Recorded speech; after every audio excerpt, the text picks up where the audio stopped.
Welcome back to the Ed Morrissey Show. Today is Tuesday, January 19th, 2016. 2016, joining us in 2016 as he has for the last several years for Tuesdays with Andrew. Andrew Malcolm of Investors Business Daily, the tradition of TEMS. Wait a minute, is this Bill Belichick or is this Andrew Malcolm?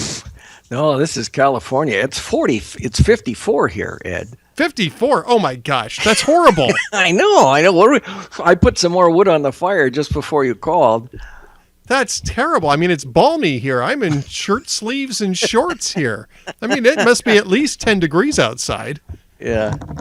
I feel bad for you Californians out there in this cold snap. And, I know. Well, the wind chill it takes it down to like 50. So, yeah. Well, it's that time of year we have to expect such hardships. But I gotta tweet. You and I have been going back and forth on Twitter about how cold it isn't here, and as one guy said, "But I'll be thinking about you as I shovel my 18 inches of partly cloudy." Oh, by the way, I screwed up the cards because this is the first show of the year, right?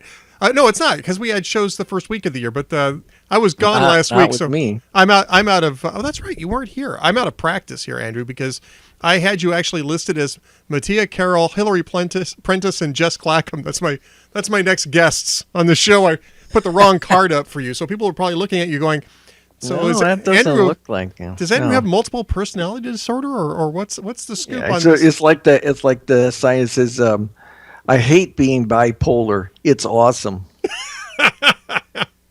Well, I'll tell you what. I had a lot of fun last week. You were on the show with me on Relevant Radio last week. That's right, on Relevant. Yeah, on Relevant Radio. I did almost a full week. I had to take Wednesday off because we had a funeral to go to in the family, but I did Monday, Tuesday, Thursday, Friday, and we're going to do 3 shows this week right here at the Ed Morrissey Show. We're doing today, the normal show on Thursday, which may or may not include Dwayne, and then on Friday we're partnering with LifeSite News to do a special show at 3 p.m. Eastern Time from the March for Life in Washington, D.C. So, how cool is that? So, busy week. Wait a minute. Without Dwayne, you can't have a Thursday. I'm thinking about that. I mean, you go Wednesday, Friday if there's no Dwayne. Yeah, I don't know about that. On my calendar, you do. Anyway. Oh, okay. Well, there you go. All right. Well, I mean, I have to give Dwayne the opportunity to take a day off for his things. But no, I'm sorry. If you're a generalissimo, you get no days off. There are no days off. But when you're Andrew Malcolm, there are no days off either, which is the reason why you're here today. True. That's right. I'm no days off. I'm working hard. So, speaking of working hard for the man, working for the man every night and day. Yeah, right. I feel like Tina Turner. All right, so speaking of working for the man, we got possibly a story with the woman today, which well, we got a couple of them, to be honest with you. But let's start with Donald Trump and his surprise guest at 6:00 tonight in Iowa. It's rumored to be Sarah Palin, but nobody's really quite sure if that's the case or not. I would imagine if it wasn't, the Trump people would be tamping down expectations furiously, because to have that going around and have it show up, have it be Jerry Falwell Jr., which was yesterday's story. Yeah, that's right. Might be a bit of overpromising and under-delivering, which is a sure sign to, a sure way to damage yourself politically. But at least for the moment, it looks like it's Sarah Palin that's going to show up out there. Well, it was. It's a replay in a way of 2008 in late August. I was working for the LA Times, top of the ticket blog then, and we were trying to guess who McCain was going to announce at the rally in Dayton as his vice presidential candidate. This is in late August. And so I had prepared, I can't believe I did this, but I had prepared posts for the 6 most likely candidates, including a woman. I forget who it was. Maybe it was Kay Bailey Hutchison or somebody. And ready to go the minute we found out. And I was talking with my pal, who was the overnight guy on the web, and he said, have you done Sarah Palin? And, I said, well, I thought about it, but then I got tired. And he said, I think you should. And I said, you're right. And so I did one on Sarah Palin. Lo and behold, 4 hours later, his website is saying, we've just been tracking a private jet from Anchorage to Dayton. And sure enough, it was Sarah Palin. So this is her MO. And as I understand it, there was also a private jet tracked from Anchorage to Des Moines today, and then somebody smart on the tracking business tracked the jet. A half an hour later, that same jet flew to Tulsa, which doesn't seem to make sense until you look at Trump's schedule, and he's in Tulsa tomorrow. So the jet could be waiting to take her back home after she rides to Tulsa with Trump. So I think at the moment the evidence hints that it really is Palin, which would be a little bit of a slap to Cruz. She was a big supporter of his when he ran for the Senate. Yeah, there was a little dust up between the Palins and Cruz today too, Team Cruz, with Bristol Palin going after Cruz for remarks that his campaign had made about Sarah Palin being a disappointment if she backed Donald Trump, and and Ted Cruz had to come out and say, look, I love Sarah Palin, and she was a big help. I wouldn't be in the Senate without her. So no matter what she does, I will still love Sarah Palin. But this is, I don't know. It's sort of like crossing the streams to me. It's, you're kind of crossing the Sarah Palin stream and the Donald Trump stream. That to me is a strange combination, considering, sort of the populist roots of Sarah Palin's appeal and the billionaire class background of Donald Trump. I mean, it is a case of politics making strange bedfellows, and that's not. I mean, that's not a brand new story in politics. You know that as well as I do. But this one's a little strange. If it really plays out that way. It is strange. But if you look at his rhetoric, there's a lot of stuff in there about he doesn't use the Washington cabal the way Palin did and Carly Fiorina does, but. We have terrible leadership. Our leaders are failing us. That all fits in with Sarah's shtick. So we'll see. I'm not sure. I like Sarah Palin, and I've been fascinated by her as a political phenomenon. I think she gave probably the best political speech I've ever heard at the Republican convention in your hometown there in 08. And every year, at least once, I go back and watch it because it's such a masterful performance by someone who was seen as a real neophyte and rookie. And not many people know that the teleprompter was not working for about 10 minutes of that speech. And she basically tries to memorize her speeches, I'm told by one of her speechwriters. And good thing, because the teleprompter was way behind her speech. And yet she knew it so well, she could keep on giving it.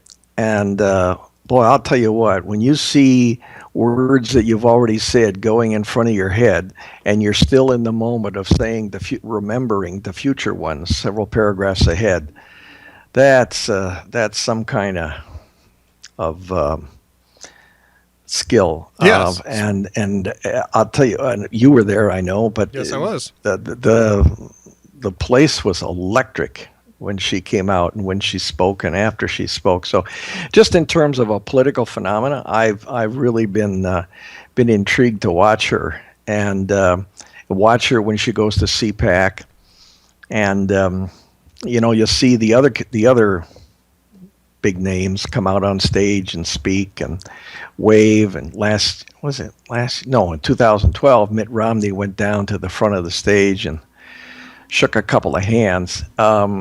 Sarah Palin was the closing speech, and she went down not only to the front of the stage, but she waded into the audience, and she spent more time in the audience shaking hands and posing and people singing happy birthday to her than she did speaking.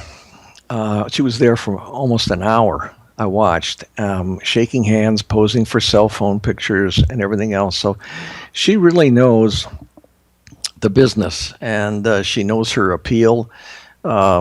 she's people paint her to be something else, but when she's walking by in a big noisy crowd and somebody shouts happy birthday Sarah, and she'll turn exactly to where that person is and say thank you, even though she's being hustled off to somewhere. So it's quite a phenomenon. I'm sorry about the telephone, but no, that's okay. It's a busy. This is Andrew. My wife isn't here. Yeah, News Central. This is News Central. Just in. We need the telegraph key thing. Yeah, exactly. See, that's what we need here at the Ed Morrissey Show. Who was that? Was it Paul Harvey or Walter Winchell? I guess who used to do that. I think that was Walter Winchell. Yeah, with the telegraph. This is apropos of nothing, but on talk about how things have changed. On his first election night, Abraham Lincoln went out and got dinner in Springfield. He worked in his law office on election day, and then went out and got some dinner, and then walked down the main street, went into a store, and he bought a pair of socks. The about-to-be president of the United States went out and bought himself a pair of socks, and then he went down to the telegraph station to see the results. I just love that story. It's so old-time America and fits with Abraham Lincoln and what have you. So anyway, telegraph always makes me think of that. The telegraph being, well, now we don't have telegraphs. Now we've got Twitter. Yeah, that's right. But when I was a kid, my dad and I were watching the 1960 Republican Convention, and we both wrote telegrams, or we worked together on a telegram to send to supporting Henry Cabot Lodge as the vice presidential pick. And Nixon took our advice. So what can I say? I had clout then. Yeah, I guess you did. There you go. Yeah. All right, so let's move over to the other side of the aisle. By the way, we are going to have a lightning round today with Andrew. So be sure to be thinking about the questions that you want to ask Get Andrew. That sound effect tuned up. Yeah, I'm definitely going to have that sound effect ready to go when the time comes. But let's move to the other side of the aisle, because there's some really interesting things happening over there, including a brand new report from Fox News about a letter sent by the Inspector General, apparently to one of the congressional committees, maybe to more than one, saying that based on his review of the material that he's seen from Hillary Clinton's email server so far, that there were several dozen emails that contained classified information from what's known as special access programs, or SAPs, that go up as high as top secret, SAP compartmented.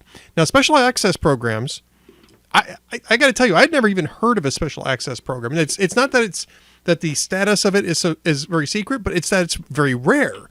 And it exists in an executive order signed by Barack Obama. And I haven't done the history on this EO, because a lot of these EOs that you say, well, Obama signed this EO, turn out to be basically recapitulations of earlier EOs that are just continuations, being updated. Right, and they go back 40, 50 years. And this may very well be the same thing. But a special access program is a program that is so sensitive that you need more security on it than other classifications would hold, including apparently top secret compartmented in some cases, and only certain cabinet members and their number one deputies have the authority to declare something a special access program, and it has to be reviewed every year to make sure that the status needs to be continued to be applied. It's very rare, and it's obviously extremely sensitive. And the Inspector General sent a letter today that Fox News has seen, but is not releasing as of yet. That there have been dozens of occurrences where information from those programs have been in Hillary Clinton's email. Now, this is a program-based classification. So if you're talking about normal classification, Andrew, you might be working on, let's say, just from my own experience from 30-something years ago, you might be working on a fire control system for a submarine. Mm-hmm. And there'll be a certain part of that deals with certain capabilities that has a classification level. So if you're working on the fire control system on whatever class sub that you're dealing with as a contractor, you know that some of this stuff is classified. So you have to be careful with it because you have to make sure you know which parts are classified and which aren't. In this case, the SAPs, the whole thing's classified outside of normal classifications, which means that anything that has to do with that program, you should immediately realize needs to be secured in a much more aggressive manner. And the comment that somebody in the intelligence community told Fox News' Catherine Herridge and Pamela Brown was that no one could possibly mistake this for stuff that's out in the clear. This is just the existence of this. Anybody with a clearance will know that this is stuff that can't be, it can't be in unsecured, unauthorized transmissions and retention. This is like, the 1,356th piece of information that we've gotten about Hillary Clinton, almost literally, because there's over 1,300 emails that had to be classified to some level or another. But this is actually, I'd say at the same level as when the IG announced that there was top secret compartmented information. You just don't get around the fact that satellite information about North Korea shouldn't be in unsecured email. Anybody with a lick of common sense with a clearance would know that. Yeah. Have you seen this? Have you seen much on this report? I've seen a little bit about the story, and to me, it seems huge. I'm not sure that the world is going to see it that way, but the political world in Washington. But I find it, absolutely appalling. And amid all of this, comes word from the Daily Beast that Secretary of Defense Ashton Carter, you guys had a piece on this today, is instead going after David Petraeus again, try to maybe take away one or two of his stars. The priorities and the vision or lack thereof of this administration is just beyond belief. To me, I know the point is not to get Petraeus. The point is to scare the hell out of any other generals who might think about talking in public. But, it's so sad what has happened to the national security status in this country. It's true, and Petraeus, he didn't try to dodge it. He admitted it. He did give his classified notebooks to his biographer, who also had security clearance. But that was one time. And as you point out, Hillary's had more than 1,300 of these and shared them with God knows who all was hacking her private email server. So, well, do you think that Ash Carter might be trying to send a message to Loretta Lynch about the fact that these things need to be prosecuted? Because some of this stuff, I would imagine, probably came from DOD intel. Yeah. Well, the Beast story says that an aide to Carter said that he wanted to make sure he does things equally. And I guess he canned one of his top aides for having an affair or an inappropriate personal relationship. So he wants to, post facto, this thing is closed. And as far as I'm concerned, Petraeus paid his price, $100,000 fine, 2 years probation, disgraced. To my mind, it was at least 50% because he was a possible Republican candidate that they did this. And remember, the affair stuff was leaked.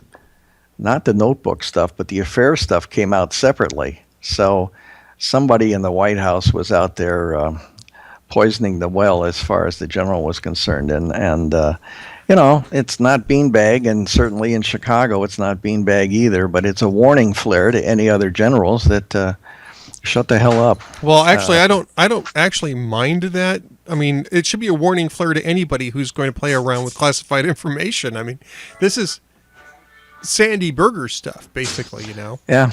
And so I don't have an issue with them doing this as, to warn others. What's interesting about this, and I didn't know this part of it, was that part of the information that... Yeah, but wait a minute. Yeah. It's not just classified. It's embarrassing stuff. Well, true. Yeah, yes. And Petraeus, just I'm sure this is a total coincidence. Prentiss just testified before the Benghazi committee. So this is a Chicago type flair to don't even think about it, guys. Yeah, okay. And there have been an unusual number of generals who have left military service during the Obama's reign of error. Well, we'll just wait till Hillary gets elected and then see how many people leave.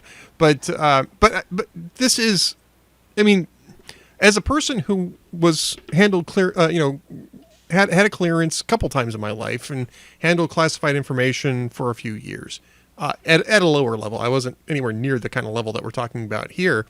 I mean, they really do scare the hell out of you in these security briefings, talking about how they'll prosecute the hell out of you if you do this. And honestly, if you're not going to prosecute the Prentices and the Clintons on this, and the Sandy Burgers for that matter, I mean, those warnings start to lose their impact. And then you start having people figuring out that, you know what, they don't really mean what they say on this stuff. And yeah, but they already prosecuted Prentiss. So this, to me, this smells of vindictiveness, not that case is dead and gone.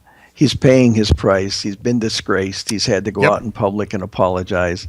And he's losing money on the deal. Think about already. If you go through what this guy did for the country. Yeah. Yes, it was a mistake, and he fully confessed to it and admitted it.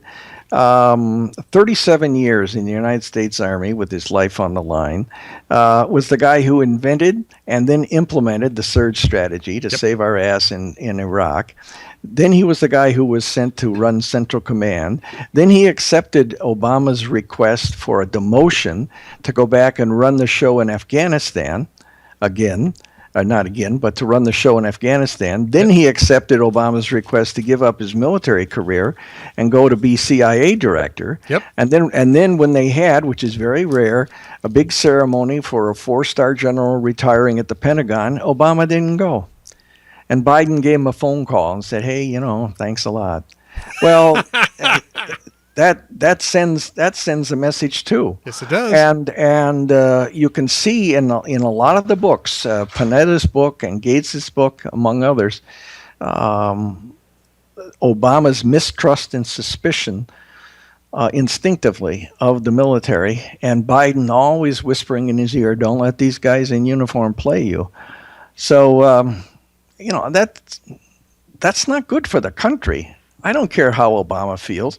Obama is one of only 2 presidents since World War II, 68 years, who didn't serve in the military. So I get it that he doesn't really understand the military. But as commander-in-chief, I think that's the most important part of your job, is to understand the military and to work with them and to not go into meetings with them going, "Okay, how are they BSing me here?" You accept all pieces of advice with a healthy amount of skepticism, not cynicism. Did you see Robert Gates on MSNBC this morning? No, not this morning. I've seen him a lot, and I have his book. I got it autographed, and boy, he's a piece of admirable work. I tell you. His new book. You got his new book? No. His new book is. It's on leadership. I can't think of the name of it. I have it in a post that's upcoming, and that's what he was discussing today on MSNBC. And his memoirs had some good and bad stuff about Obama, and a lot of criticism about Iraq, a lot of praise about Afghanistan, and generally speaking, he was pretty more or less positive about Obama's personal qualities. But the one thing he said today on Morning Joe was, it's getting a little warm in California, huh? Yeah, it's really getting hot out here. And I don't know how much. I got 3 shirts on and a sweatshirt. The weather is that was good enough for now. But under the heat of your interrogation. It's climate change. It's climate change. Global warming has hit California. All right, global warming. That's global right. warming. We got no snow. Usually at this time of year we have no snow. And once again, we have no snow. So it's global warming. Yeah. Obviously, it's global warming. Obviously. It's beyond dispute. So Robert Gates is talking about his book on leadership, and they're asking him questions about, who's got the leadership qualities in the current Republican field and this kind of stuff. And then Joe Scarborough says, asks him about whether or not putting people in the right positions and acknowledging your own limitations is a part of leadership. And he says, because this is what Joe Scarborough said. I used to tell my aides, it is your job to make me the dumbest person in the room, meaning that his aides had to find the smartest people and surround Joe Scarborough with them. He says, is that what you get from Obama? And Robert Gates is like, well, no. He says, he always thinks he's the smartest person in the room. He's got a quote to that effect that I could do all of your jobs better than you can. And he says, I kind of hope that modestly. He said modestly. He says, what I hope for is that the next president doesn't surround himself with yes men, because that's kind of what the situation is right now. And, you get that in the second term anyway. I mean, that type of thing happens in second terms because people are looking for ways out, and the people who are left behind are the ones that don't have quite as much market power usually. And they tend to be more of the yes people. And presidents get more insular. I mean, you can see this in second terms, but Obama kind of started off that way. I mean, that was the quote that Gates used was actually, at least the first instance of this was during his campaign when he said that he was his best campaign consultant. Yeah. Remember, I don't know if you remember that, but no, but I believe it. Yeah. Yeah. I have seen, I forced myself to read almost all of his speeches, and they're basically rewrites now. There's very little that's new. It's all repackaging and recycling. Yep. But a couple of years ago, he was at a fundraiser in New York City, and there was some star there, and I'm trying to remember who it was. And Obama got up, and the first couple of minutes of his speech were expressing amazement that he wasn't the center of attention. And, it made your skin crawl that somebody, one, would feel that way, but two, think to say it in a public place where every word is being transcribed.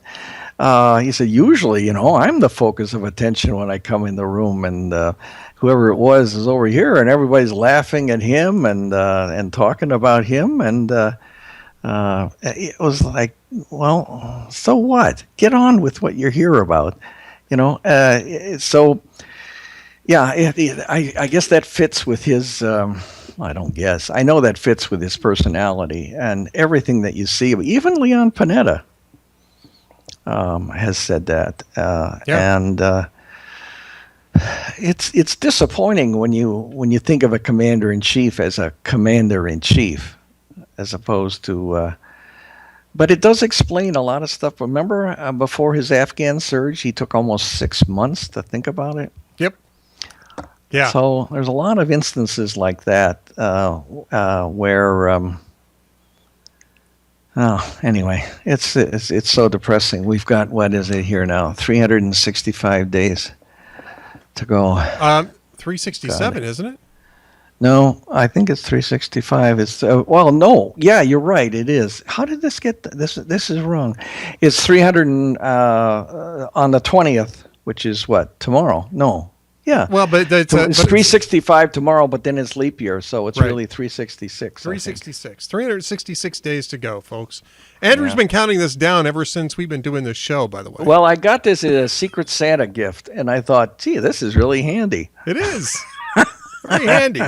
It must not calculate keeps the flame of hope alive. It must not calculate for leap years. Maybe that's what the issue is. Yeah. But 366 days. What do you expect out of the last 366 days? I mean, I haven't had a chance to talk to you since the State of the Union address. The State of the Union. But what I was surprised by in the State of the Union address, Andrew, was the fact that he had spent the previous 3 months really talking about gun control, right? Yeah. He's going to gun violence. We've got to do something. We can't just sit around complaining about this any longer. I'm going to take action. I'm going to do something. And then when he rolled out what he was going to do, it turned out to be, for the most part, a nothing burger. Certainly it's nibbling on the edges. And then in a State of the Union address, he made one reference to it in the entire speech, and it wasn't even a complete sentence. It was towards the beginning of the speech. He just listed off a bunch of different things that he wanted to get done in 2016. Never came back around to it, even though he'd set up the empty chair in the galley to represent the the victims of gun violence who could not be there tonight. And if you were going to set that up as a proportional representation, he would have needed another 10 chairs to represent all the aborted babies that had gone on in the year before. So, but I digress. He stole Clint Eastwood's empty chair bit. Yeah. Yeah, it didn't really work. He didn't even mention the empty chair. Not once did he mention the empty chair during his speech. And he only mentioned the Iran deal once, if he's so proud of that. Yeah, I mean, what did you think of that speech? I just thought it was a strange... First off, it was strange. It was very strange. I'm coming to think that what he's doing, he's sort of flailing in a figurative sense. It seems to me he's flailing to find things that will be probably controversial, certainly divisive, but anything to keep him politically relevant. And if he can get a fight going over guns for a week, well, that'll make him relevant for that week. And then the next week, he'll have to find something else. This week, he's going to Detroit to crow over having saved the American automobile industry. Had nothing to do with the workers or consumers. So he's going to go to the car show there because photo op. But it's so I expect to be more of this. There'll be a free college week, I'm sure. Universal pre-K week. Same old. But certain events, as they do to every president, will force his hand. I see the Supreme Court has now accepted his immigration that's interesting. State appeal. Yeah. That's interesting because it's the Obama administration's appeal that they're accepting. If they had denied cert on this case, the injunction would have stayed in place until the district court had a chance to have a trial on the merits of the lawsuit. Because don't forget that they haven't had a trial on this yet. Yeah. All they're arguing over right now is a temporary injunction prior to actually arguing the case in court, which the district court slapped on the Obama administration, and which the Fifth Circuit upheld and expanded, actually. And that's what the Obama administration is appealing, is that temporary injunction. And so I don't know. It sounds to me like the Supreme Court may have wanted to step in for one of two reasons. Either it only takes 4 justices to grant cert, so bear that in mind as well. But you might have some justices on the court that are saying, we just need to get rid of this injunction because it isn't warranted. Or it might be that they're just saying, you know what, we just need to get on top of this whole issue right now so we can just put it to bed and get it over with. And I kind of suspect that it might be the latter, in which case I don't know that the White House did itself any favors in pushing it, but I'm not sure. And I don't think it's necessarily good news for the opponents of this policy to see the Supreme Court accepting, granting cert on this case. All pundits said he was cautiously optimistic about it. And to a certain extent, you can't read into it too much anyway. But I just kind of always think if the Supreme Court doesn't have to take an action, but they do anyway, I kind of think that might be meaningful. That's just me.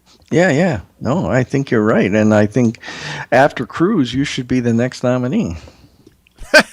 For the Supreme Court? Yeah. I could do that. Sure. I'll just stay at a Holiday Inn Express every night that they have oral arguments.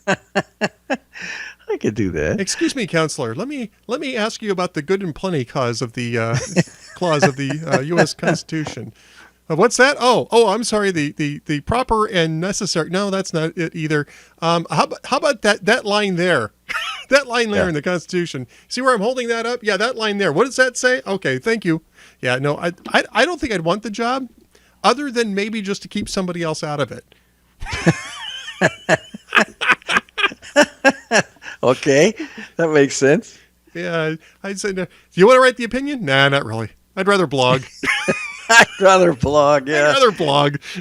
You guys go ahead and write the opinion. The gym. Yeah. I think that if I was asked to write, say, like the opposing opinion, the dissenting opinion in a Supreme Court case, I would be tempted to evoke the Vinny Gambini response. from My Cousin Vinny. I don't know if you remember the movie My Cousin Vinny. I remember the movie. I loved it. I would get up and I would write, ladies and gentlemen, everything that guy just said is BS. Thank you. Yeah, and if I was writing a concurrent opinion, I would say what he said. What he said. Yeah. Yeah, exactly. I mean, why beat around the bush? I could write 80 billion words on this, but I think I'm going to take the blogger option and just say TLDR. Yeah, absolutely. I read the last paragraph of whatever it was that Scalia wrote. Sounds good to me. I concur. Yeah, exactly. I like that. I concur.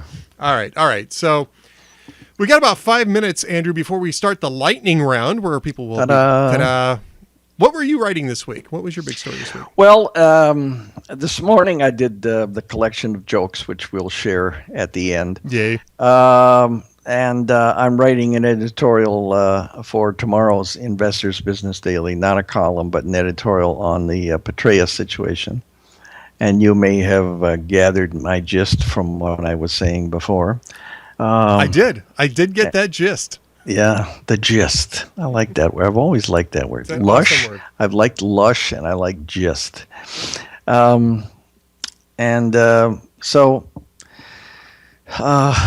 there's that, and I want to get back somehow to some of the contents of the Democrat debate and come at it somehow, not so much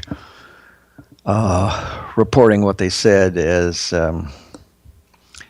trying to push it forward and play it in, because it now looks like it's possible that the preemptive nominee once again could lose Iowa. She was third in 2008, but she finished first in New Hampshire. So we'll see what she does this time. That could be a sticky wicket. It could be, yeah. For her. But they don't have anybody else, I guess, unless Bloomberg jumps in or Joe.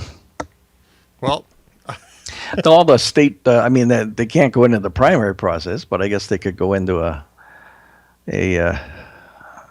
what do you call it? What do you call it? Not a boycotted, they brokered convention. A brokered convention, yes. The brokered convention fantasy that arises every 4 years. And I'll say it might be possible this year because Bernie Sanders is coming up in Iowa. He's already leading New Hampshire. Hillary Clinton isn't going to quit. But it's on the other hand, he's got nothing in the South. No, he's got nothing in the South after New Hampshire. He's bupkis.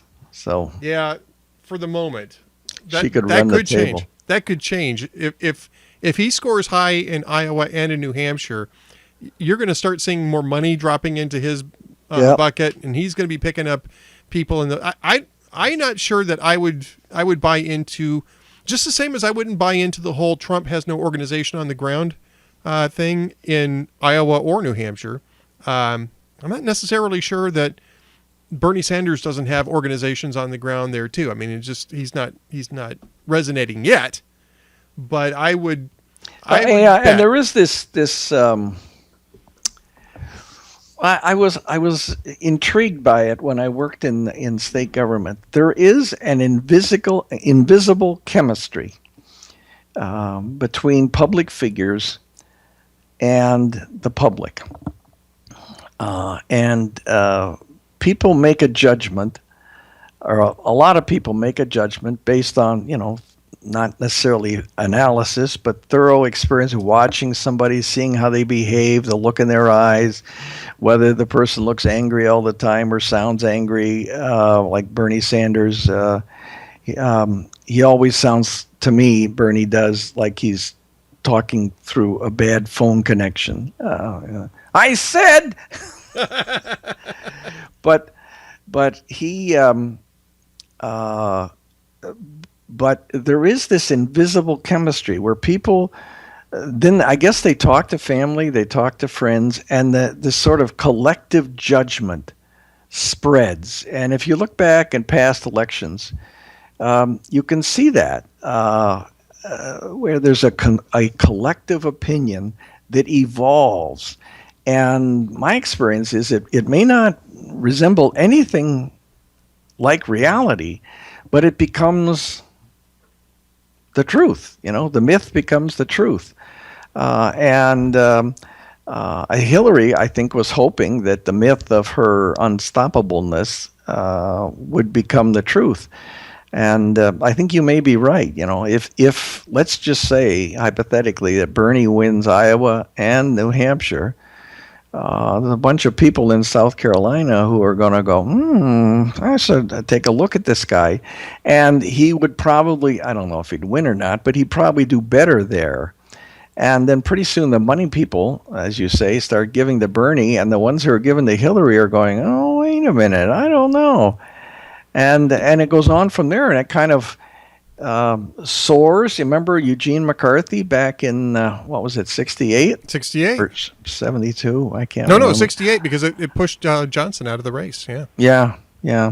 Where everybody goes, oh, come on, give me a break. A senator, what's he going to do? And yet he caught fire. He did catch fire. Obviously, he didn't win it. He wasn't trying to win it, but he could put some of that fire in a bottle and change the trajectory of the campaign. And Hubert Humphrey ended up losing, but people forget, not by that much. Did you say fire in a bottle, or did you say lightning in a bottle? Lightning in a bottle. That's what I meant to say. Lightning in a bottle, because it is the lightning round, which we use thunder for, but that's because we don't, I don't have the lightning. It would screw up the electronics. Yeah, we don't have a great we don't have a budget for visual effects, so we just do that. We don't have a budget for EMPs here. And we don't have a budget for much of anything here at the Ed Morrissey Show. But hey, what we do offer is to answer your questions with. Well, it's called pithy. It's never called pithy. It never, ever is called pithy. But we lie and say that we're going to do it anyway, because that's what we do. That's what we do. All right. That's right. So in order to get your questions answered by Andrew and I, those of you in the chat room need to put a Q : space and your question in the chat room so that it will pop up and we can see that you've asked a question. All right. First question up, which is the big question, I think, of this cycle, Andrew. Will the California legislature... No. Juanito got in number 2. Juanito got beat to the punch today. This is a new year. If Juanito got beat to the punch in a lightning round, Andrew, we have a new year. It's a totally new thing. All right, so my sister's brother... Excuse me, by the way, we just have a breaking CNN bulletin that Sarah Palin will endorse Trump. I think that she's already announced the... I saw that going by on Twitter. And yes, indeed, she is endorsing Trump. So the question is... would you vote for Trump if he were the Republican nominee? Why or why not? Well, I'm not going to say who I would or would not vote for, but I could make an argument either way. One is that we need radical change, and we need to teach the establishment of the Republican Party a lesson, and have someone with the powerful personality that Trump does to drive real change in Washington. On the other side, I would say that it's a lethal danger to have someone inexperienced, not just in, there's politics in real estate, so you can't say he's inexperienced in politics. He's very slick, but he is inexperienced in government, the levers of government, and he certainly hasn't, like Ted Cruz, he hasn't shown any ability to bring people along, other than apparently Sarah Palin building teams and coalitions, and he's going to work with Mexico. He's just going to send them a bill. I'm not sure that the world works that way, so it could be a real mess. On the other hand, Americans have a way of picking. Remember Ronald Reagan? There was concern about him, although he had 2 full terms of being a governor and working with politicians and 10 years in the trenches helping to get him elected too. So that's right, exactly right. With what's the word, verifiable conservative credentials. Yes. As opposed to Trump, who doesn't. So you can make an argument either way. One of the things that bothers me about this campaign, and actually the last couple, is that people don't seem susceptible to persuasion or even discussion. And right away their decibel level goes up because you're threatening something that they really believe in. And then when what they really believe in, like say Obama, turns out to be a bust, they can't accept that either. Yep. So good point. Because they're so emotionally involved in it.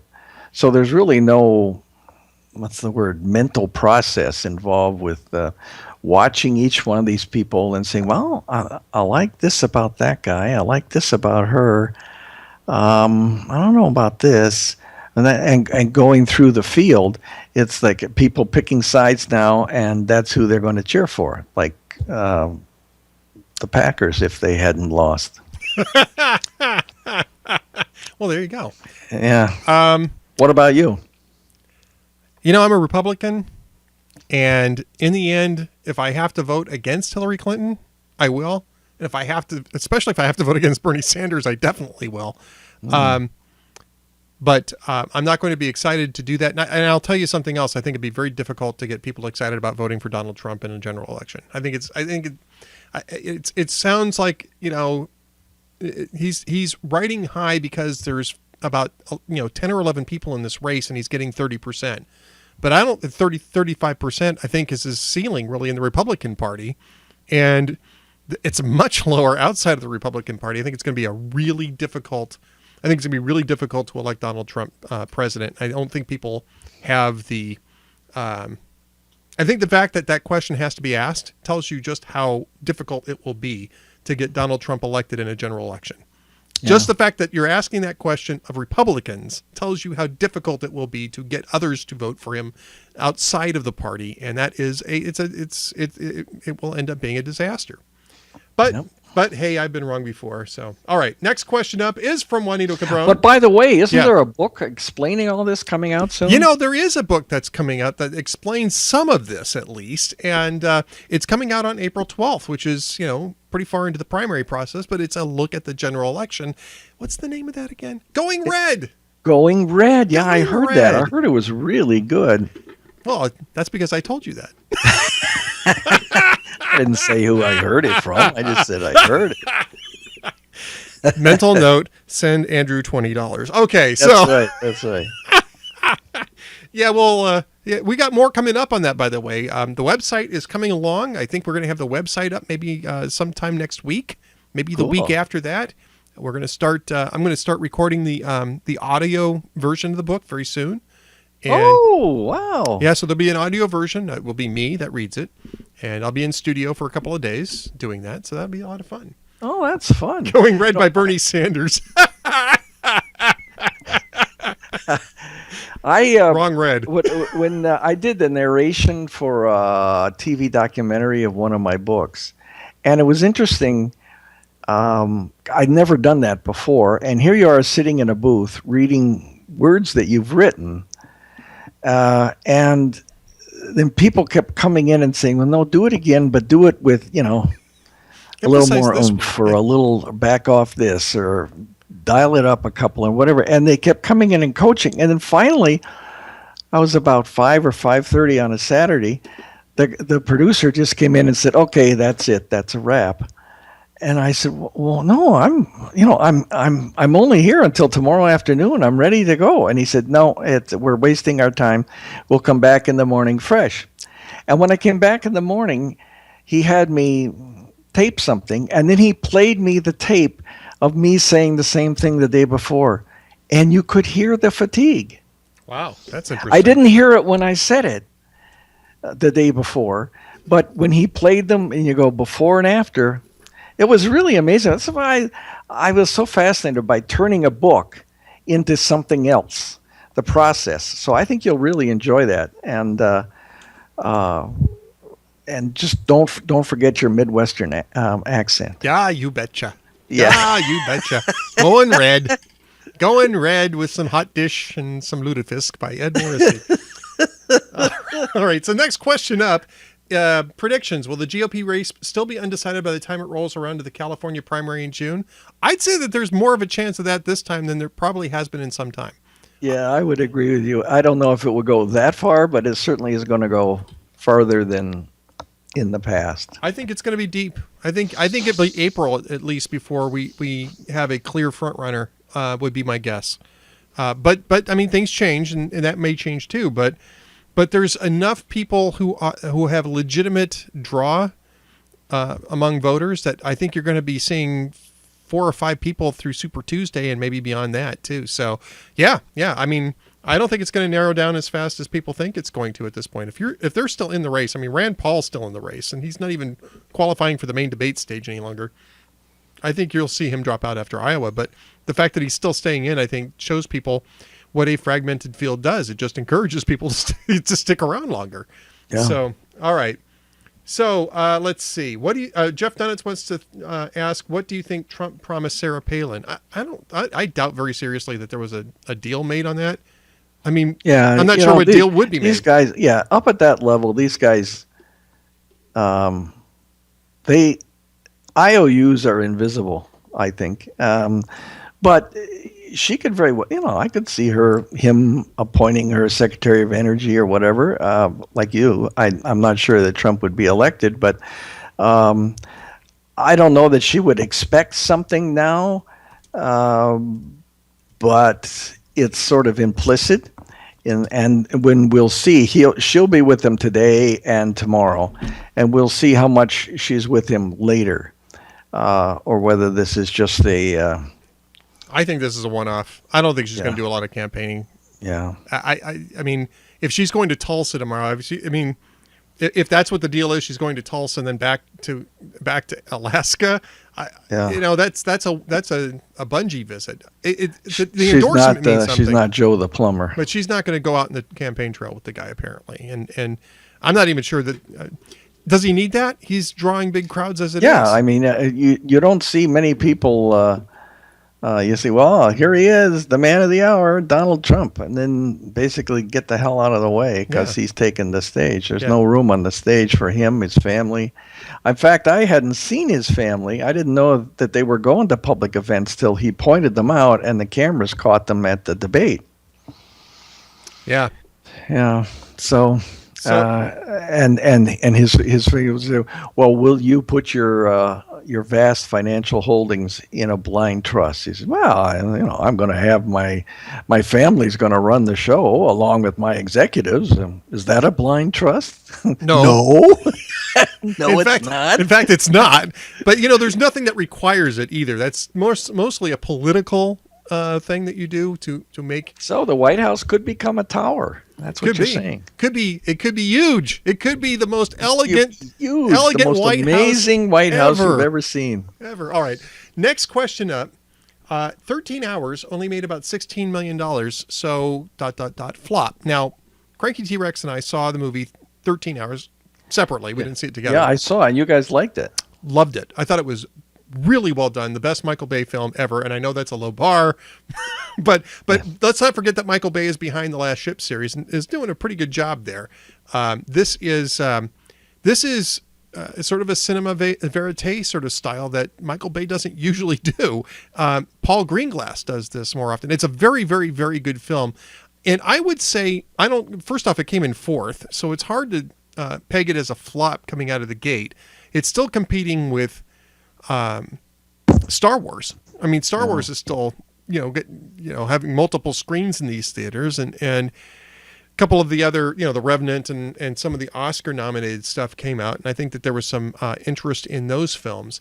I would look at it to see if it loses. Typically a film will lose about 30% in box office after the first weekend. I am curious as to whether or not this has a word of mouth effect where more people go to see it the next weekend or at least about the same amount. So if the next weekend that comes up, you don't see a 30 to 35% drop in box office, I'd say give this a few weeks before you start making a determination of whether or not it's a flop. Yeah. right now it's on pace to cover its costs. And that's, and that doesn't happen every time with Hollywood films anyway. But perhaps box office, it might end up being a flop, but I think artistically and historically, it's a very good film, and I highly recommend it, as did Cranky T-Rex, to everybody. Andrew? Okay. Well, I saw you guys praising it, and it certainly was the buzz around on Twitter. It was really very good. I'm not sure I'm going to go, but I don't like movies where the good guys lose, and go to the Alamo or watch us get our ass kicked at Pearl Harbor. There's too much of that for real to pay money to go and be entertained by it. But I do admire the filmmaking chemistry and actually, I don't know why everybody's always crapping on Michael Bay. Everyone I've seen of his has been pretty slick. It's entertaining, absolutely. I mean, I think people looked at Pearl Harbor and, the big story of Pearl Harbor Transformers. Transformers is just Transformers. I don't like the Transformers, but I didn't grow up with them either. So, I mean, I thought it was lame and said so, but people were saying, well, that's exactly how the television series was. It's like, well, there you go. Okay, I guess then he's loyal to the original, but I'm just not, I don't think much of it. I thought it was kind of cliched, but I didn't like Pacific Rim either, and Cranky T-Rex took me to the woodshed over that one. But but this one, I mean, Armageddon was fun. Pearl Harbor, I thought the battle sequences in Pearl Harbor were just amazingly well done. And that one actually didn't finish up with Pearl Harbor, but with the raid on Tokyo, which I think made it had to have a better an film. Uplift at the end. Just overall, I think it gave you a little bit more of a lift at the end, although spoiler alert, one of the main characters dies in that thing. But hey, I won't tell you which one. It was that 30 Seconds Over Tokyo. That always fascinated me. That I read that book, and of course I was reading it probably just 10 or 11 years after it happened. So yep. I was just absolutely riveted by the General Doolittle, and the field where they practiced is still in operation in northwestern Florida, where they marked out the length of an aircraft carrier, and everybody had to practice taking their B-25s off in that area. Yep. Hey Andrew, we're going to have to wrap this up, so we're going to need your jokes of the week right now. Jokes of the week, okay. Lay them on us. Well, we had a good week because they're back from the holiday hiatus. So Jimmy Fallon says, wherever he is after a late night speech, Donald Trump always flies back to sleep in New York. Unless he's really, really tired, then he buys a hotel. Well, there you go. That's right. And Conan says, Donald Trump's wife, Melania, or whatever. Melania is speaking out. She said she was initially attracted to Donald because of his energy. By the way, the word energy in Slovenian is the word for money. Seth Meyer says, the White House admits that Obama met privately with Bernie Sanders. When she heard this, Hillary Clinton fake smiled so hard her ears touched in the back. I love that image. And finally, you'll get a kick out of this. Jimmy Fallon says, Pope Francis visited a synagogue in Rome over the past weekend. When the Pope and a rabbi walked in, people in the crowd said, we've heard this one before. Where's the minister? Where's the Protestant minister? You guys are missing the Protestant minister. That's anyway, awesome. Well, we'll see you next Tuesday, eh? Andrew Malcolm, it's been a pleasure being on with you once again. We'll see you again next Tuesday when we are back for Tuesdays with Andrew. Andrew Malcolm, the Prince of Twitter, at @AHMalcolm, and you can find him at investors.com/Andrew Malcolm. Andrew, thank you so much for being with us today. You bet. Bye, everybody. All right, folks, we're going to go ahead and hang it up right now, waiting for Mattia Carroll, Hillary Prentiss, and Jess Clackham to call in. And we're going to be talking about Fly Girls, a little bit more on the series about women pilots in World War II. and the Forgotten Flyers of World War II, as you can see from the graphic up on top. We are waiting for them to call in, and in fact, they are calling in. Welcome to the Ed Morrissey Show. Who do I have on the line? This is Jessica. Jessica, how are you? Hey. Are you downloading? Jess Clackham, who is the director of all the outreach and social media for Fly Girls, the series, The Forgotten Flyers of World War II, who has been nothing if undaunted in promoting this series. And we follow each other on Twitter now, and she is just she's terrific to follow on Twitter. At Jess Clackham, by the way, I believe is the Twitter handle. So make sure you follow her. Well, thank you. And I think are we going to get Mattia and Hillary on today, or they are working on it right now. Oh, excellent, good, okay. Everybody's trying to get on. Everybody's probably trying to get home and do their thing. So I wasn't sure if I was going to be the first one to call in or what. Well, that's all right. First is good. I'm okay with first. First is, as long as you don't hang up on me like you did last time. Yeah, we are going to try to make sure that doesn't happen again. But I have to tell you, this is my first show in about a week and a half, or maybe 2 weeks. It's been my first show in 2 weeks, and so I make no promises. I am my own producer, and I am not Hillary Prentiss. Let me just put it to you that way. No one is Hillary. She's wonderful. No one can be Hillary but Hillary. No one can be Hillary but Hillary. I'm not Dwayne Patterson. I'm not Jake Moore. I'm not a producer. I just stay at a Holiday Inn Express every once in a great while. So while we're waiting for them to call in, what's going on with the crowdfunding for Fly Girls? It's going great. We've got our social media is doing fabulous. We're getting so many likes on Facebook and so many people involved on Twitter. It's crazy. They're coming in from all over the place. It's wonderful. So tell us why that's important. Why is it important that we get people to do the like on Facebook, to sign up, to follow the Fly Girls Twitter feed and engage on social media? What is it that, how does that pay off for you guys?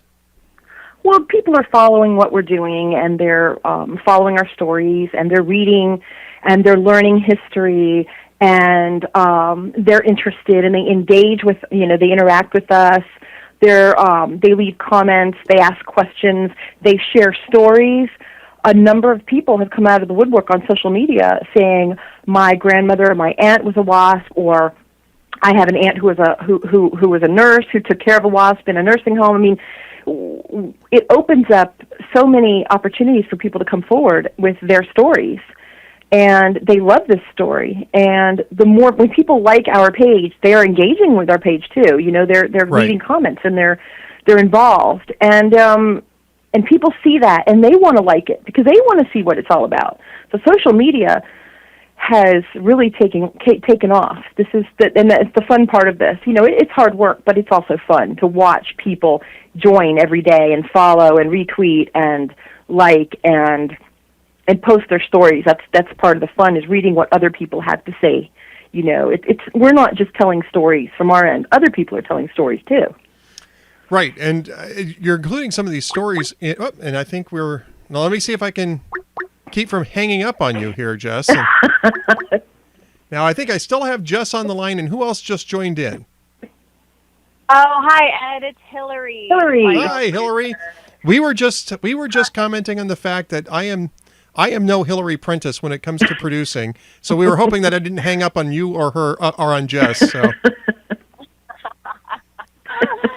No, I'm still here. I was trying to get Mattia out of a meeting, and it looks like I wasn't able to get a hold of her, so I've asked her to call me when she can.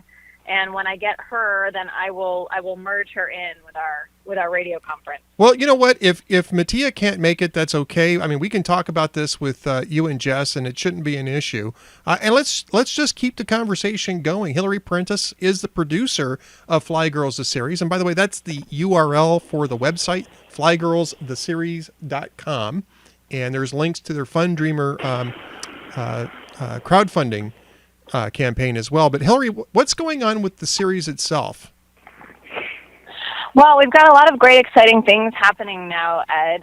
Thank you so much for your support early on as we were getting to the runway, so to speak, and now I feel like we have completely lifted off, and the project is starting to take on a life of its own as far as our fan and audience base goes. We've started a in-person series bringing the WASP and women of different generations from the Air Force as well as military, bringing them together for a very unique panel discussion where they get to share their stories and also talk about, what it means to them to serve in the military. And we also, touched on some controversial topics like women in combat, women on the front lines, and in a news item that's been circulating the press recently on the WASP was their right to be buried in Arlington, which at the time they were in the military, they were assuming that they were going to be fully militarized. That's what Congress had started off doing with their act in 1943, and they all graduated their training as second lieutenants, and as part of that, they had it in their minds that they'd get to be buried in Arlington, as that was the custom at the time. Now, I understand there's lots of different rules and regulations as the years go on, but it would be very nice to honor them. I feel like they, should be grandfathered in, and so to speak, and not all of them are dying to get buried there, but we got to talk about some lovely topics like that, but really the main thing was having people who have no experience with the WASP or with the military even. There are many civilians that don't come into contact very much with the military, and it kind of feels like a foreign thing to some people, unfortunately. So having these women in the room just made our series all the more palpable. They got the human connection. They connected to them from the heart, which is what we're going for, and made people really excited. So we'd like to take our show on the road, and our next event, we're incredibly fortunate to have the Women Aviation International organization behind us now. And the San Diego chapter is just going gangbusters for us. Jill Mayers, the president, is just a force to be reckoned with. She's phenomenal. She's secured us a airport hangar courtesy of Source, so we're very grateful to them. And she's looking at getting some World War II military aircraft in, and we're going to have a flight social toasting the WASP, and we'll touch on some people sharing their stories as well, and have some book signings and photo ops, and just keep going from San Diego. Maybe we'll come to your town, Ed, and we'd like to continue on to the East Coast. Well, we'd love to have you here in Minneapolis. I'm not sure you'd love to be here right now in Minneapolis, but we would. It is above zero now for the first time in about 2 days. Not a lot. Just a few months. not a lot above zero, but it is above zero. So yeah, come on out. We used to have a great museum of old war airplanes out here, and it would have been perfect for that, but they packed up and moved out like 15 years ago or 16 years ago. And but we've got airfields out here where something like that would really work. Now, your Flying Cloud out in the southwest suburbs would be perfect for something like that. So hopefully you'd be able to come out here. But you know what? Let me ask you this. How do you choose where you're going for these events? Well, it's kind of based on we get WASP there. So we're actually right now, if there are listeners, we are putting the call out nationwide to find out who is still with us. As you know, unfortunately, many of these women have passed away, and there's probably only about 100 or so left out of 1,074. So we're trying to find out where they are now, and we'd like to come to them or somewhere, close by them, and also where there are chapters of, aviation groups. And, for example, we just got in touch with a program in Chicago, and Jess can talk about them a little bit too, but where they were encouraging young girls, African-American young girls, to become interested in aviation. So we'd like to go where there are community grassroots groups that are trying to get women interested in aviation, and we're also open to men, of course, and young boys too, who want them to come and see our women in uniform of all ages. Of course.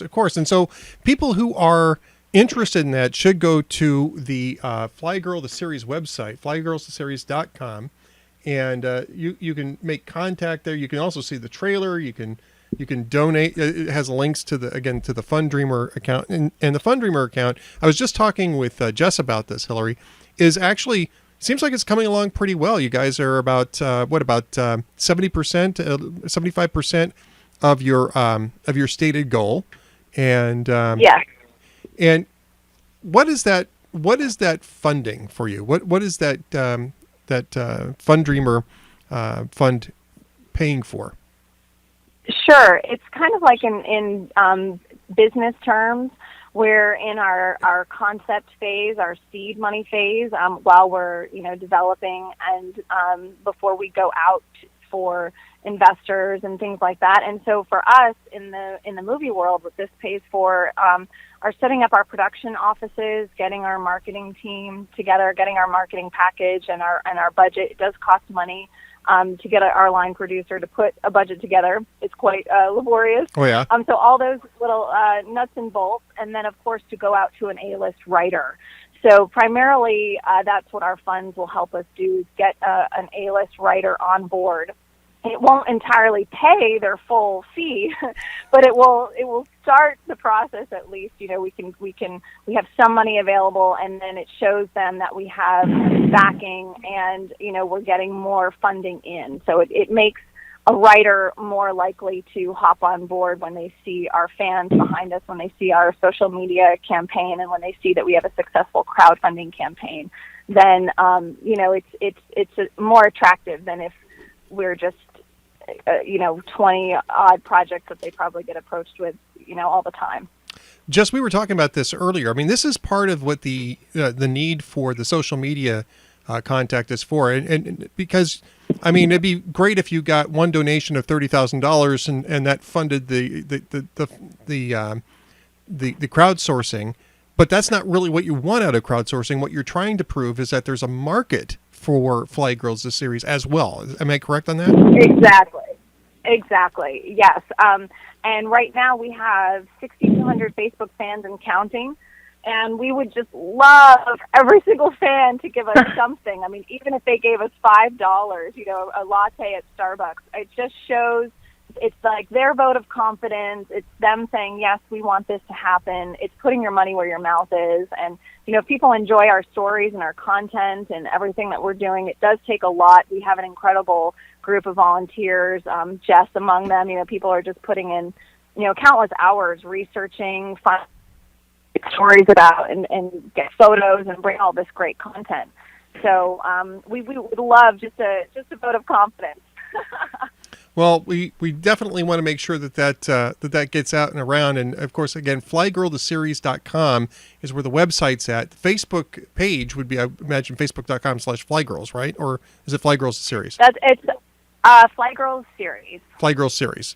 So facebook.com/Fly Girls Series. And Jess, what's the Twitter account again? It's twitter.com @flygirlseries. At Fly Girl Series. So that's easy to remember. Both the main social media sites, Fly Girl Series after the URL, and you'll get there. Are you guys on Instagram yet? Yes. Instagram? We Great. sure are. We're everywhere, Ed. Everywhere. We're on YouTube and Instagram and Twitter, Facebook. We've got our own FundDreamer page. We've got an official website. We're all over the place. We're in newspapers. See, these guys are making it happen. This is it's exciting, by the way, to see this happening from the ground up. And most people probably never get an opportunity to see that this type of project, the startup arc for this type of project. I'll ask this of Hillary. You've been involved in Hollywood for some time. You've been involved in the entertainment industry. I think you're doing a television series now called Jane's List. Am I correct about that? Yeah, I've got a few things going, actually, Ed, and you're absolutely right. It is incredibly exciting to be a part of something from the beginning. I mean, if you think about, we love to talk about Band of Brothers, but if you think about a series like that, and if you think, gosh, if you had the opportunity to get involved with the filmmakers when they were just starting out and putting all the pieces together, building the team, and you really see it start to grow. And now, Ed, too, another great new feature we have is our wonderful newsletter. And we've just launched our new blog on our website as well. So if you do donate to the campaign, or if you go to our website, you can sign up for the newsletter. We are actually giving all of our donors and fans inside information, inside updates before it happens. So as soon as we're allowed to say who our writer is, we'll let our fans know. So they'll know before it gets released in the press or anything like that. And we'll have lots of great little discounts on our merchandise. We've got a fabulous store now too, Ed. I don't know if you've seen it. No, I haven't seen the store. Oh, hang on. Let me take a look at this. Oh, yeah, you got T-shirts, caps. I was just thinking we need to see Ed in a T-shirt on his next show. I can do that. In a girl's T-shirt. Oh, yeah. I can do that. I want to see that with a hat. Well, the hat works for me. And a coffee cup if you can swing it. Hey, I'm good with all this stuff. I mean, the hat works for me because I never have to worry about hat hair. That's the nice thing about my hairstyle. I never have to worry about hat hair, and hats just fit perfectly. Now, this is through gallery.com, by the way, but you can find the link at flygirlsseries.com. They have a store link there, but it's through gallery.com, and they've got a number of different things. A lot of T-shirts here. You got hoodies. I got to check out the caps and the coffee cups though, because those are two of my favorite things. So okay. So next time you guys come on, T-shirt, hat, and coffee cup. I'll remember this. I got to make sure I'm prepared next time. We'll send you a coffee mug for sure, Ed. Oh, well, yes. Great.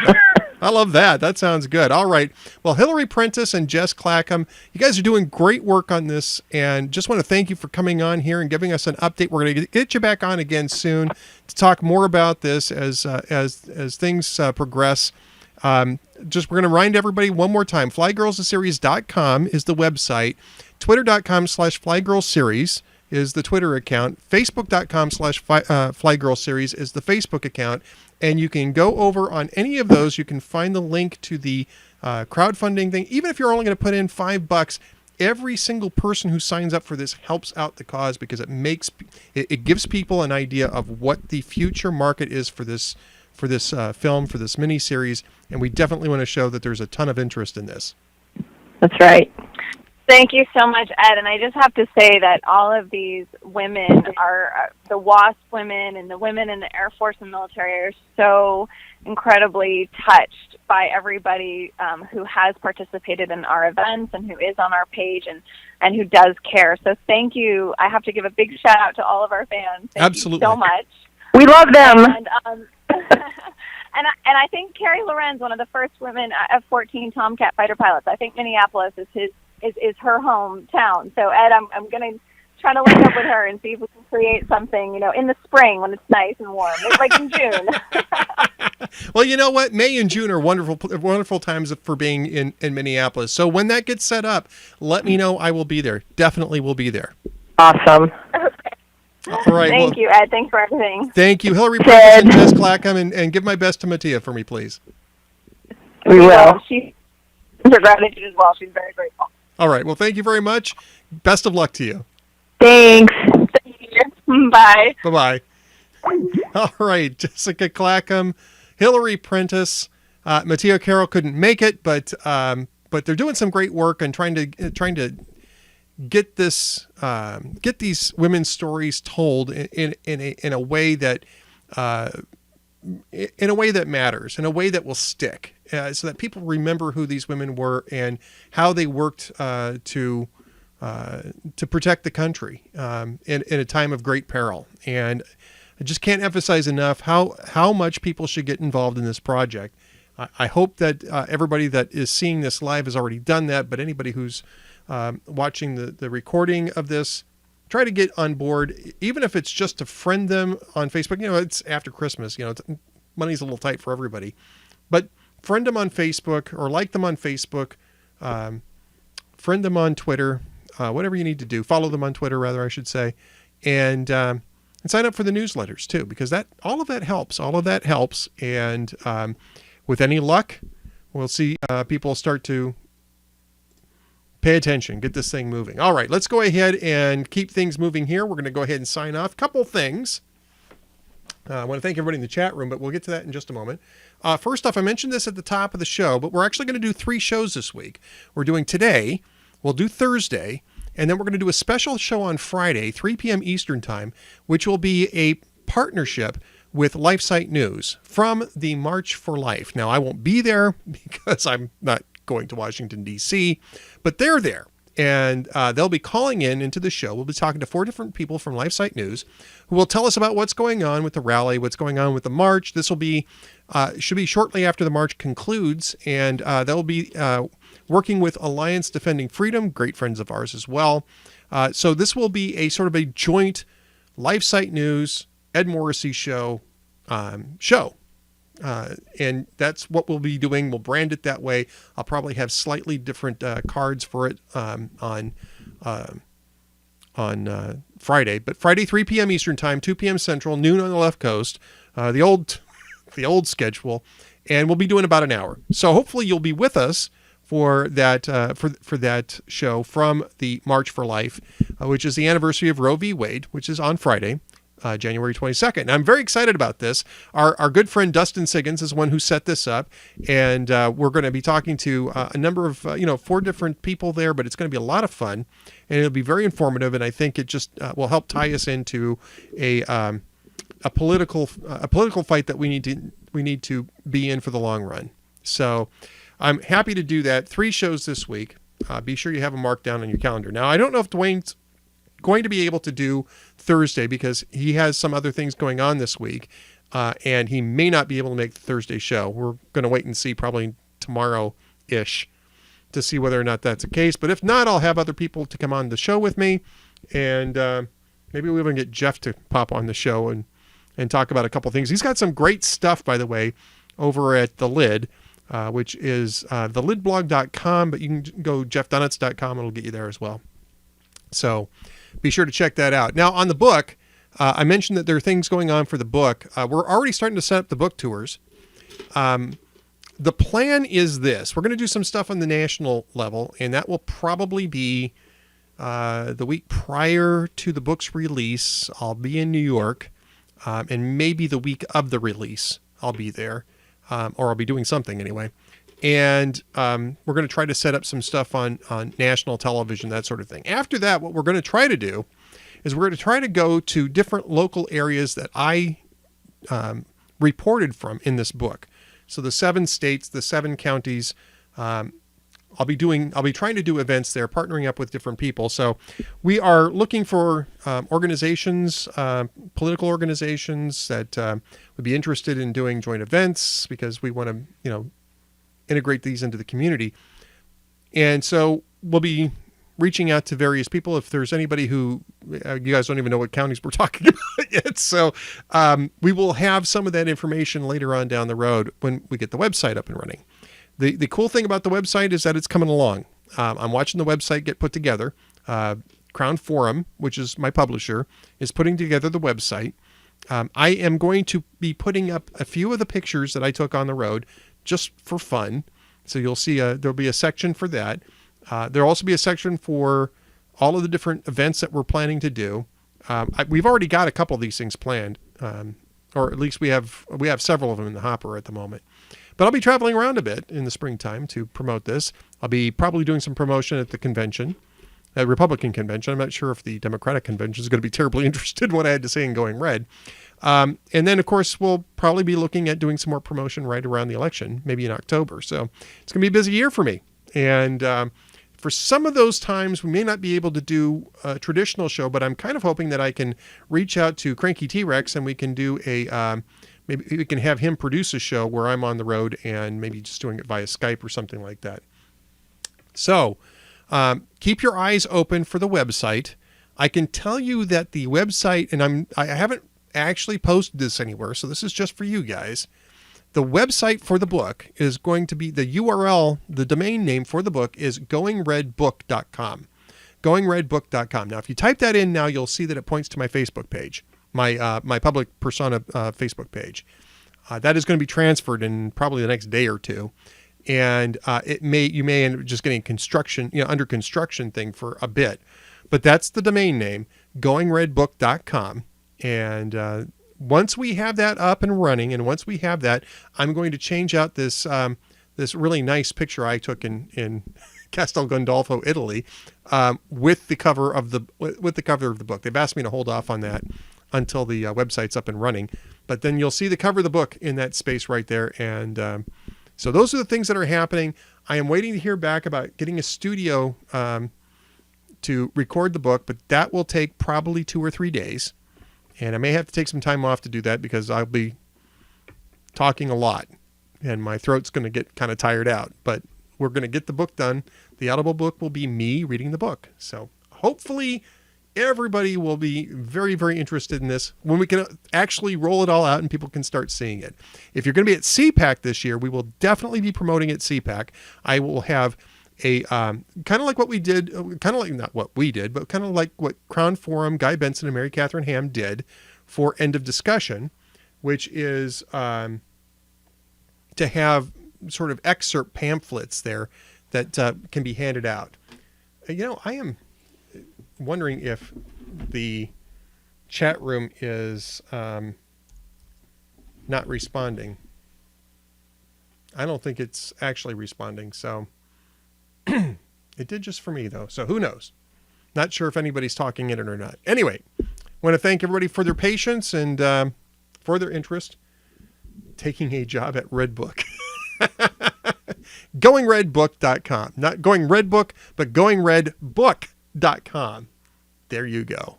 That's what it means. GoingRedBook.com. So keep your eyes open for that domain name.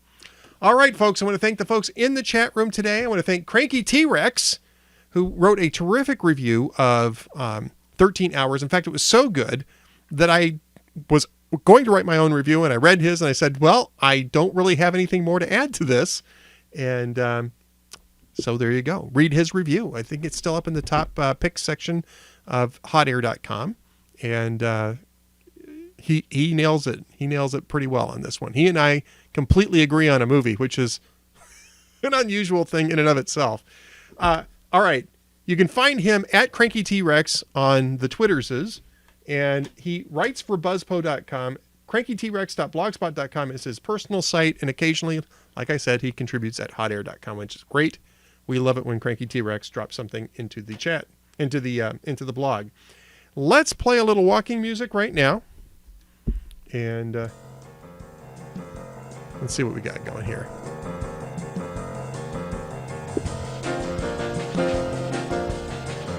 Hard to hear, but I think it's playing in the background there. There we go. Who else has been in the chat room? Don't forget to put your own URLs up in the chat room. We're all about shameless blog promotion here at the Ed Morrissey Show. We've got Bob Knox, Breck Nichols, Conservative and Liberal Hands, Jeff Dunnitz from JeffDunnitz.com. Great friend of ours, great friend of the show. We're going to get him on, I think, on Thursday if Dwayne can't make it in. Juanito Cabron, Mr. Fastbucks, one of the fabulous Tribbles. My sister's brother, Prairie Dog SD, T-Rand, Via Paso at the Ancestral Morrissey Months. Hi, Mom. And the first mate behind me, keeping me on the straight and narrow. All right, folks, we'll close it out quickly here. Thanks for being with us. We'll be back Thursday, 4 p.m. Eastern Time, 3 p.m. Central, 1 on the left coast. Don't miss a minute of the Ed Morrissey Show. We'll see you later.